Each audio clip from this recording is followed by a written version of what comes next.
중일 전쟁에 대해 발표하게 된 임은영입니다. 중일 전쟁이란 1937년부터 1945년까지 일본과 중국 사이에서 발생한 전쟁입니다. 중일 전쟁 이전 장제스는 시한사변으로 공산당과의 항일운동과 공산당 토벌 중지를 약속한 상황이었습니다. 일본은 대공황으로 인해 국내 정세가 매우 혼란스러운 상황이었습니다. 이런 상황에서 1937년 7월 루거우 차우 사건이 발생합니다. 루거우 차우에서 일본군 한 명이 실종되었고 일본군 연대장인 무타구치 레냐는 이것을 명분으로 중국을 공격하려 하였습니다. 11일 정전 협상을 진행하였지만 이후 일본이 화북 지역의 대규모 군대를 집결하며 중국을 습격하고 장제스 또한 이에 맞서며 중일 전쟁이 본격적으로 발발하기 시작합니다.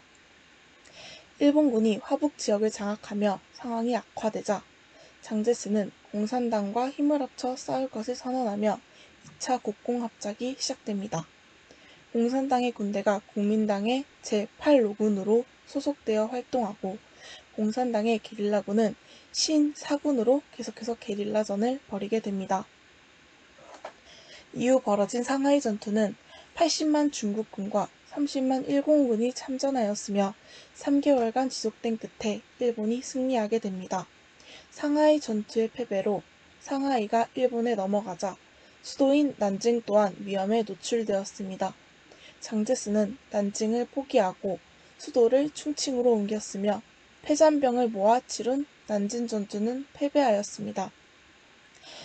일본은 난징 지역에서 약 30만 명의 민간인을 학살하고 부녀자를 강간하였습니다.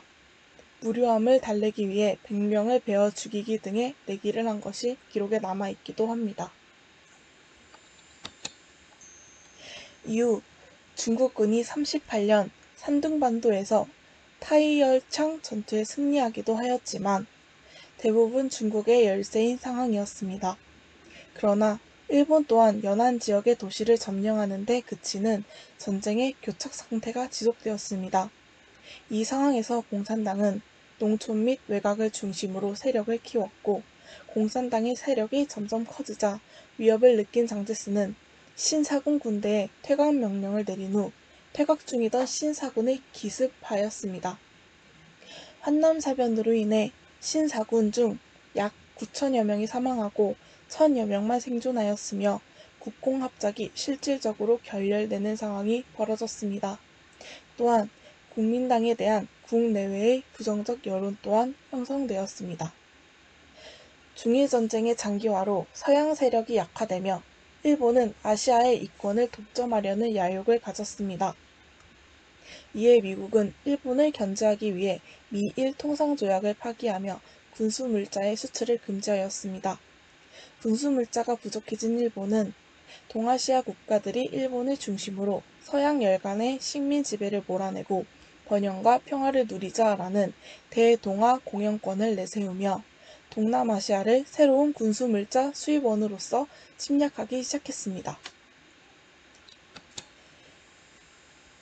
이에 미국이 중국 내 일본군의 철수를 요구하자 일본은 진주만을 공습하였고 이를 기점으로 태평양 전쟁이 발발합니다.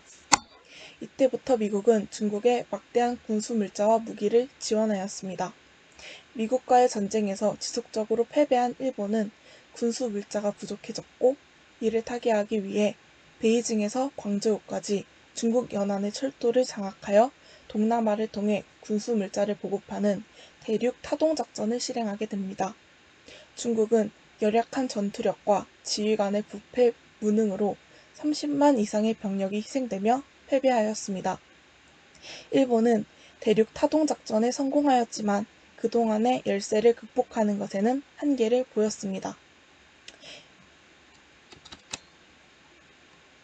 이후 45년 4월 미국이 중국의 지원으로 미군과 중국군이 함께 일본과의 총반격을 실시합니다.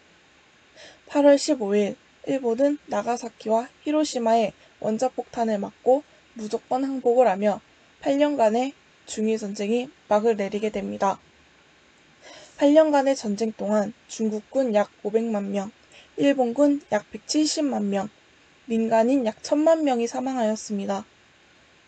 미국은 공산당과 국민당의 충돌을 막기 위해 충칭회담을 진행하였습니다.